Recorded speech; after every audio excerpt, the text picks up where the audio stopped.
welcome to another edition of What the Fuck? Happenings around here, sort of about the space of inmendham. Yeah, mostly. This portion of it. Whatever this means. Anyway, okay. Interesting week, as most of them are. So the inmendham channel did go over 10,000 subscribers. It only took 10 years longer than I thought it would. Yeah. Not really a milestone in any kind of positive way. It's just sort of a recognition of, colossal failure. I've just, through the brute force of time alone, made it happen. But yes, it's still something, I suppose. Yeah, somehow relevant. Two completely different kinds of videos this week. Continuing the conversation with Anaconda in try not to get too fucking angry mode. And it seems to be working. I mean, it's, this is all you've got. I mean, in a sense, you do have to attempt to negotiate with your captors, at some point, I suppose. The other people exist, and, short of, again, having the power to just say, fuck you, I don't wish to invest in the words to convince you. I'll just, run you over with my mega steamroller thing. Happy flattener.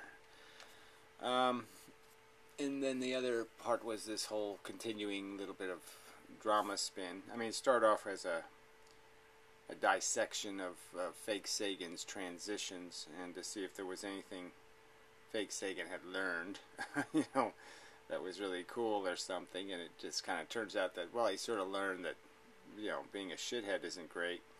But the rest of it is all kind of, I have compared it to, I've known a lot of alcoholics, and they're very, the 12-step thing does work. The whole Alcoholics Anonymous thing, the whole love you buddy, special snowflakey kind of approach, and then with the religious context, control only that which you can control, and give everything else up to God, and trust in higher power obligations, and don't disappoint the God, and whatever all that adds up to. But it does seem to work. But I mean, yeah, from my perspective, I could argue that, if you've got a brain tumor, it would work if I just, cut your head off and kept your heart beating. That's, you're still alive, sort of. But yeah, it doesn't really count as much of an accomplishment. Bathwater baby bullshit, blah blah blah. So I'd say it's too high a price to pay for the recovery. But anyway, yes. And then the rest of it's got sort of this drama element of just, inmendham's gone too far again, all that kind of crap. Now I'm a Stephanie denier. I've been all kinds of deniers and an evildoer of all kinds, and this is just another one of these, hysterical overreactions. Don't pay attention to the facts, just brutalize me with popular opinion, and we all think Stephanie's just wonderful, and as if I said anything against Stephanie, which I didn't do. Well, beyond saying that she sort of does have a self-interest in keeping the Jesus freak family, whatever that is, the multiple elements and branches of the family, because it is a divorce. There's two family incomes involved here, and the argument is somehow they can't take care of this problem. The parents of this problem can't fix the problem. They don't have the funds. Oh, wait a minute, that's not the argument, because, they totally evaded making that argument. and explaining how they can't do it. You know, they're just, you know, they're mortgaged, they can't, no money, can't do it. No, that's not what it is about. It's just about more fraud from Christians, as I've been pointing out, and that's all it is. It's just more of the chicanery, and I'll use my love and my blessings, you know, to make people think I give a fuck about them, while I pick their pockets, you know, in some sympathetic way. That's it. Nothing else going on here. Steal from the poor, give to the not so bad off. It's been going on for centuries. Everybody just seems to love the plan. Wow, that's just great. Don't rock the boat. We got a really good plan going here. Why fuck with it? It's worked for the Catholic Church. I mean, it's just a great strategy. So, yeah, fuck. That's all you can say to this bullshit. Yeah, so those are the videos. Some of them, some good bits of humor. Had one of the best laughs I've had in a while, I must say. So anyway, but yeah, the rest of it's really hard to get through. Some of it's just so gross. So anyway, so I guess I'll talk a little bit about Jesus Freak. Brett Keane had a live room, and what they basically did was make a bunch of vulgar jokes, racist jokes. That none of them are really funny. Yeah. I mean, petty stuff like you don't own kettle chips, or some kind of shit like that. I mean, somehow racism. Well, whatever. I couldn't really follow along because the jokes were so lame. Oh, and I have to point out though, just as a little side note, just because of the man-woman thing, and sometimes that separation of identity is just so obvious in some cases. You know, because Mrs. Brett Keane came in the room for a while, because I guess Brett had to go empty his fart bag, and she started talking about Christmas tree decorations. What color theme she was going with this year.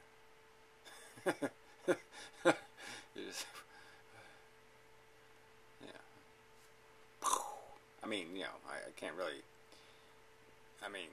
I can't make an expression in a podcast, but yes, I'm making an expression as if somebody has said the craziest thing in the world. But anyway, it was one of those kind of moments for a second. Just so obvious, that Venus-Mars problem. But anyway, that's a whole separate subject. So again, so Jesus Freak said, he did the whole censoring the room, right? Because they did bring up the subject of antinatalism, and I guess I should talk about it because their arguments were so terrible. So this is after it's after I've directly answered Fake Sagan's questions. I've directly told him why I'm still alive. Is because at never any point in my life as I actually have some power. I have some ability to communicate. And I was doing that when I was 25 years old. I had a printed newspaper that I paid to deliver to people. I had to pay the postage to send it out to people, arguing for vegetarianism, animal rights, and the right to die, and subjects like that, democracy and whatnot. And it was quite a futile effort and no power. And I was quite comfortable with dying at any day in my 30s. Before YouTube, I was alive because I didn't urgently need to die. I mean, I have some little miseries, but nothing major. And it's just also because of the entanglements. Again, cleaning up your life is not that easy. I have a lot of junk, and I can't, it doesn't make any sense for me to force somebody else to clean it up. So if I want to die, I have to make a whole commitment to a bunch of work to clean up my life. I got cats that are dependent on me. There's just different things, and there's other people in my life who are sort of they're dependent on me to help them out. And so yeah, you live, but that's all. But I mean, this whole accusation that there's some kind of hypocrisy if we don't just all jump off a bridge, we are insincere in our plea that we don't appreciate being shoved out of ignorant vaginas. That somehow I made the mistake. I'm here because it was my mistake to be born. I made the error, and I have to correct the error. And somehow that error gets corrected by me not saying anything. I mean, I could make the argument to you, the whole reason why I exist is because nobody explained the facts of life to my mother. And if they had, they might have easily convinced her, no, the right road for you is enjoy your life. You like art, do art. Go to, you love traveling, go to Europe. This is where your life should take you. That raising kids, you're not going to enjoy it. And my mother didn't enjoy it. I mean, she almost drove off a bridge. She had 4 kids in 3 years,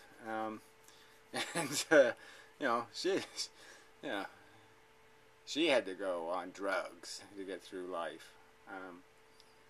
The postpartum whatever bullshit. But I'm just, so this is just such an idiotic argument. The philosophy is, and Fake Sig even made the argument, well, they're not going to breed. Again, like philosophy is inherited. I mean, these arguments are so fucking stupid that you're saying, well, maybe this is the evidence that I've really won the argument. Is that when their comebacks are this bad, you're saying, well, I've won, right? When they totally ignore your statements and pretend you didn't say them, and when they say things as stupid as, well, philosophy is genetic, we know that, so they won't be able to breed, so their philosophy will die out. I mean, that's just so fucking retarded. Thunderfoot. So Fake Sig has something in common with Thunderfoot in that he absolutely doesn't know shit about evolution. But just amazingly stupid arguments. So yeah, I just thought I'd point that out. And just amazingly crude and idiotic characterizations of the philosophy. No recognition that the whole point is to prevent unnecessary harm. The kind of harm that Brett Keane stepped right into. He had a disabled child. And it still doesn't occur to him that, maybe this is not exactly something he's an expert at. That he's got some sort of authority to be imposing this, making this decision about how valuable it is. I mean, the arrogance of it.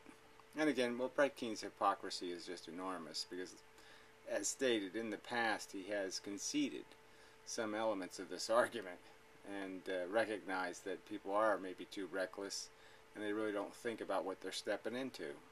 But now that he's a Christian, you can't say anything like that, of course. Now that he's calling himself something Christian-like. Don't get me wrong, he's not a Christian. It's the same nihilist cunt he always was. And it's, like I said, it's demonstrated in the fact that none of these Christians behave anything like a Christian. If you really believed, I mean, you can imagine, any intelligent person can say for a minute, what if I really believed in heaven and hell? What if I really believed in this story? What would I do? And how would I behave? I'd certainly behave. It would be really easy for me to know, okay, don't take the Lord's name in vain. Certainly don't say anything hateful to other people. It's about my behavior, not about their behavior. I don't get to react. No. I mean, lots of things. Very simple. And then you'd know in the world what you want to do is be explaining why it's important that other people understand what the game they're in and what's going to happen to them. And clearly Jesus Freak doesn't even do any of that. He's basically admitted in this conversation, this room, that he thinks that all you have to do to be a Christian is just say, I accept you, Jesus Christ, and I supposedly get baptized. And now it doesn't matter what your deeds are. Deeds are, who cares? It's just about the fact that you've acknowledged the existence of God and given your life to Him. And now you can pretty much fuck up all you want as long as somebody blesses you before you die, or you say, I'm sorry before you die, and it's all okay. Deeds are irrelevant. Would I even want to spread that story? Would I even want to tell other people, yeah, this is the truth? It's completely fucked up, I know. Yeah, go ahead, rape, pillage, do whatever the fuck you want. Just keep saying, I'm sorry, and, I love you. That's all. Just words. Just a ritual. Do the ritual, and it's all okay. So anyway, it's an idiotic religion. Way too idiotic to be believed as a religion. But again, if you really sincerely believe that that's all it takes, so why doesn't Jesus Freak just say that? Why doesn't he just come out and say to people, hey, look, don't even worry about it. Okay? Just pretend for a few minutes that you believe, because that's all you got to do is just say, okay, I believe. Just say you want to believe. Yeah, oh yeah, I want to. And you're done. It's, hey, game over. Throw some water on your head. Say some little blah blah blah words. I baptize thee in the name of the Son, the Father, the Holy Ghost, blah blah blah. Duty. Blah blah blah. There, all done. And you're covered. You know? That's easy. You know, you got a backup plan. It's pitiful. But he doesn't, like I said, that's not what he's talking. He's talking about deeds. He's talking about all the things you shouldn't do and yeah, well, apparently all that crap isn't going to matter. But Jesus Freak has some weird interpretations of the Bible, so he has some idea, I think, that there's a hierarchy in heaven, and that people with more crowns, you know, they live in the better neighborhoods. People less crowns go to the badder neighborhoods, some kind of crap like that. Apparently there's slums in heaven, and, you know, Trump penthouses. Yeah, like Jesus Freak's gonna get one of those. Oh, it's pathetic. Anyway, but he's just so trivial, right? If you believed in God, you'd just... So anyway, you got in the whole gun thing, and I don't really want to talk about gun rights. It's not about gun rights. Okay, the subject I was bringing up was, if you believe in Jesus, you really should feel kind of indestructible, because you know that he's taking care of it. If something bad happens to you, he's going to like double up on the good or something, or he'll have a huge good impact in that whatever's left behind, those people will be saved through your enduring the pain. So if you're going to get hurt, just like Jesus on the cross, it's for some really good reason. And if you trust your God and you trust your Jesus, then you know that, well, if it's meant to be, it's meant to be. It's... You know, there's the line, vengeance is mine, saith the Lord. And what that's really saying, though, is justice is mine, saith the Lord. I'll take care of it. You take care of you. I'll take care of the rest. I'll sort the rest out. And justice will be done. So don't worry about it. And obviously, Jesus preached, the meek will inherit the earth.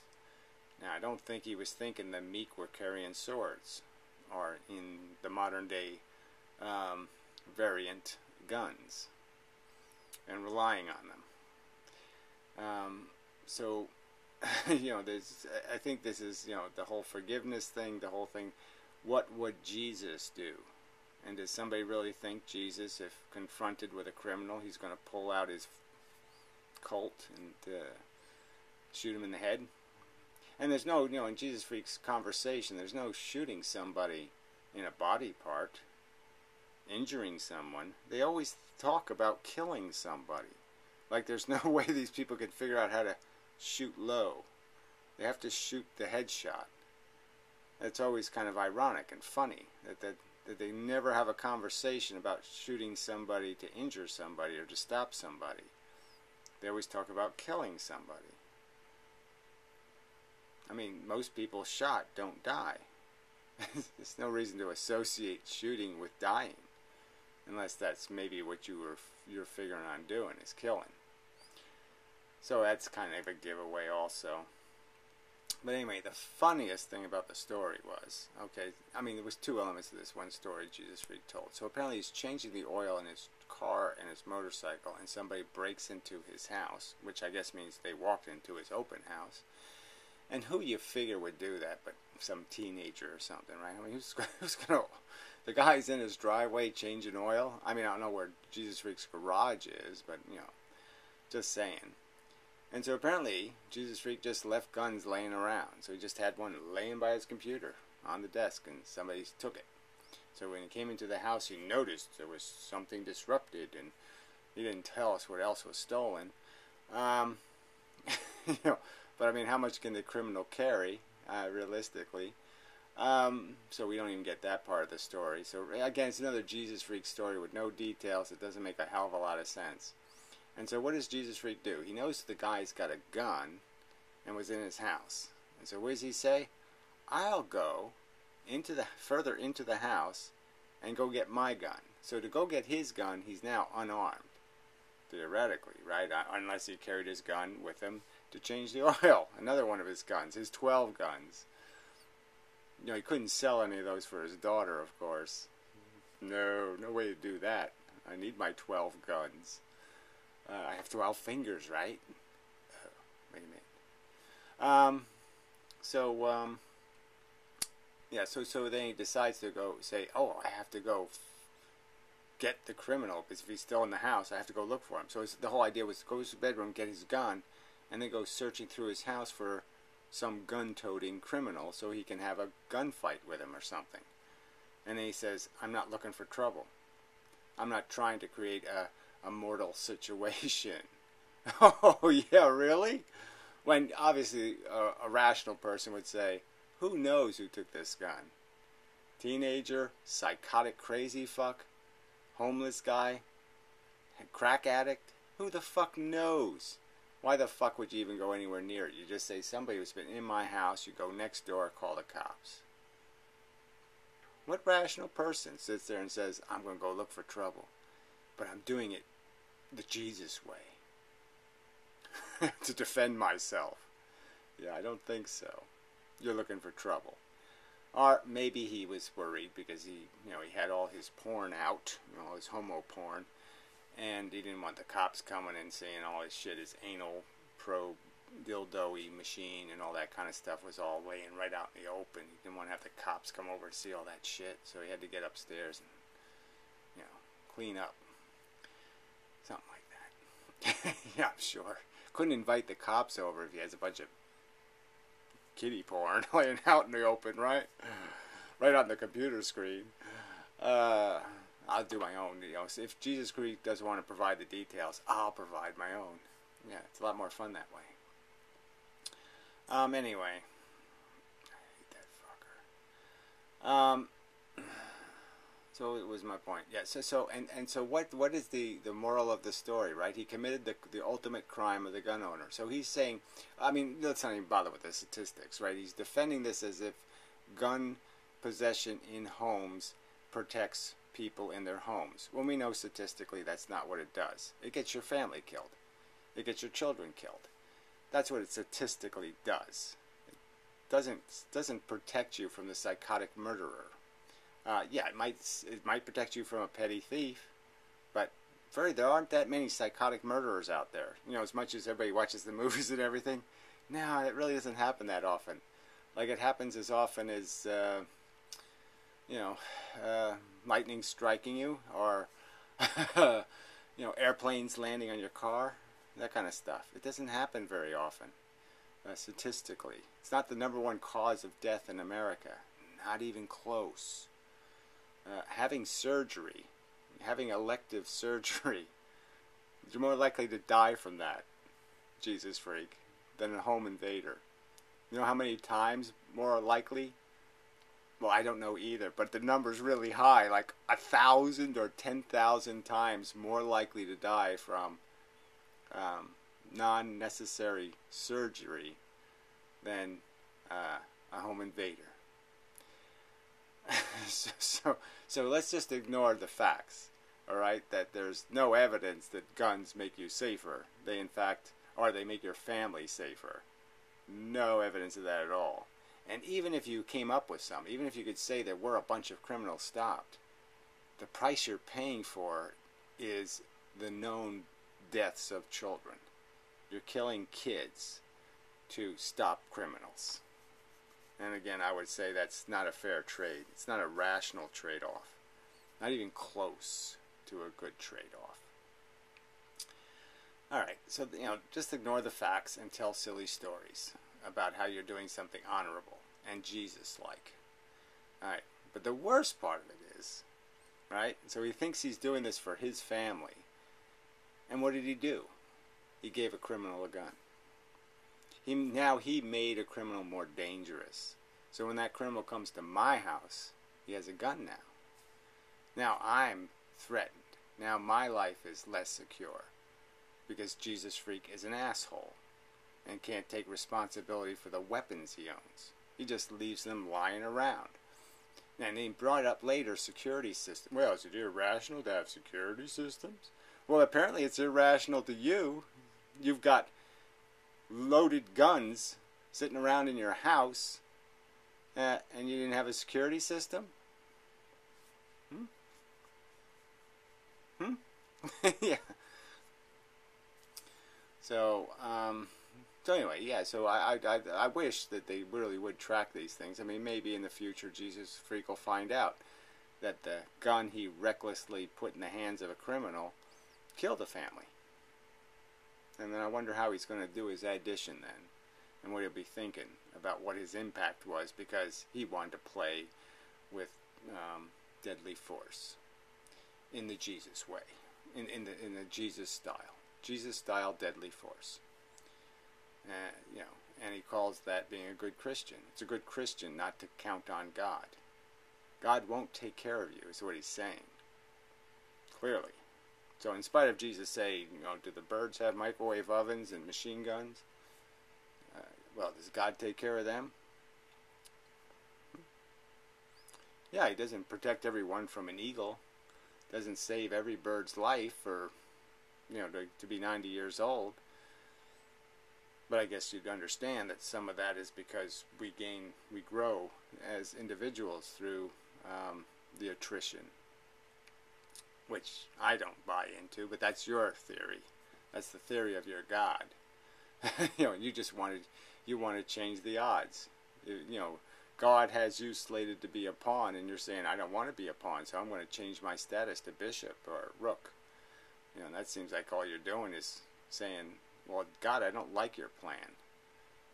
I'm going to augment it and change it. Maybe he won't appreciate that.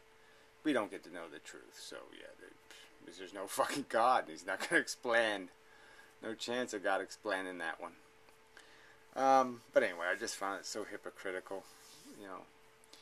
The gun-toting Jesus-phile is just bullshit.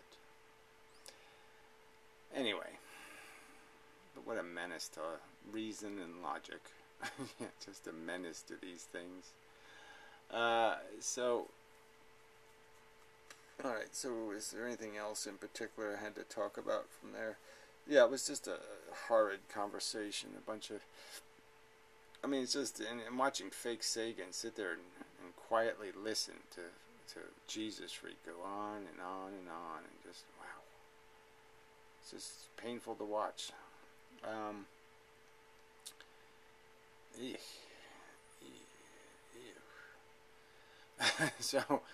Alright, so anyway, but it is interesting that, Brett Keen's found a little hook for a while. He'll run out eventually, but, this whole interview thing, because eventually he's going to run out of things to interview. He's plowing through them, 3 a day or something. Not quite that fast, but he'll eventually plow through them all, and that's it. It'll be done. But apparently the Amazing Atheist has agreed. I don't know what the financial bargain was. I don't know. Brett probably promised, yeah, I'll let you, all the drunken peasants can, take a turn, like paddling my big fat ass or something. I don't know. I don't know what he agreed to, but there has to be some catch, I would imagine. But anyway, so that's a pretty good catch for Brett.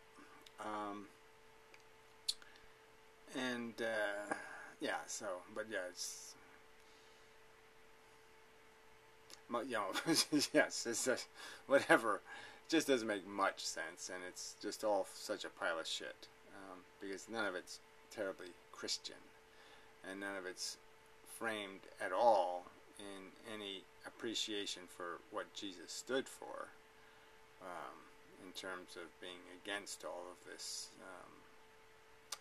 pretense of being religious, wearing it on your sleeve. And well, that's the irony of Jesus Freak's kind of comments, because it seems like Jesus was kind of a deeds person, not so much a wear it on your sleeve person. But anyway, what else? I mean, Jesus did say things like, just do the golden rule thing and you're set. We're good.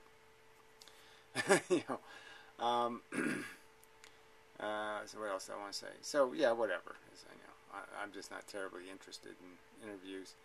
So my interest will probably wane when the relevant characters are out of the conversation.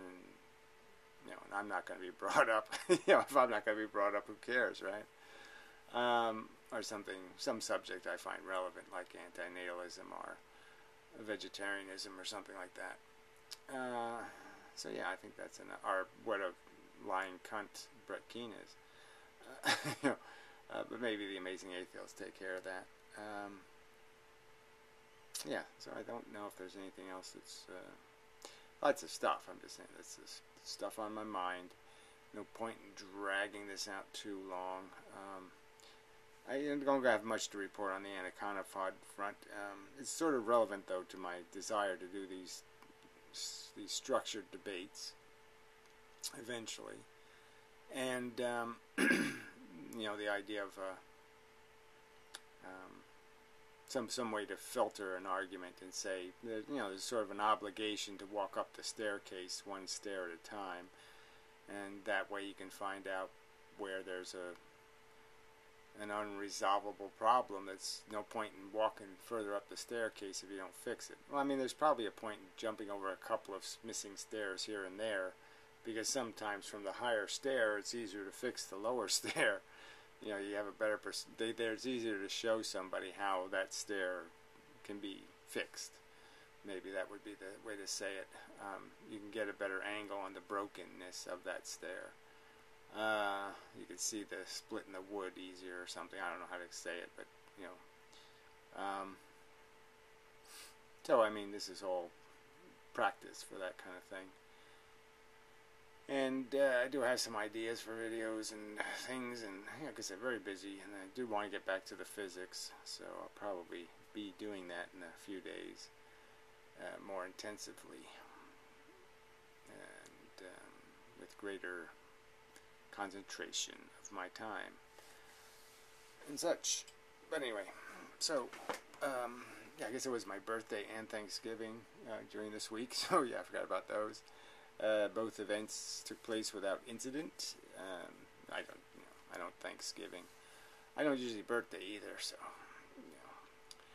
but it just happened that it was a baking day, so I bake things I usually don't bake, like cake and pie. But anyway, you don't really need to know any of that. No, probably not. So I think that's it. There's nothing else critical. So till the next time, which will be same time, same channel kind of a thing, or roughly within a day, something like that. Unless some sort of it is determined that I am not to have survived the week or something, but I should be back. And like I said, I like to say best wishes or something, but you all know that doesn't mean anything. So it's like I've been worse wishing things for my whole life, and none of my worst wishes have come true. So yeah, it's kind of a pointless exercise, that whole wishy thing. So anyway, till next time, and such, and so forth and whatnot.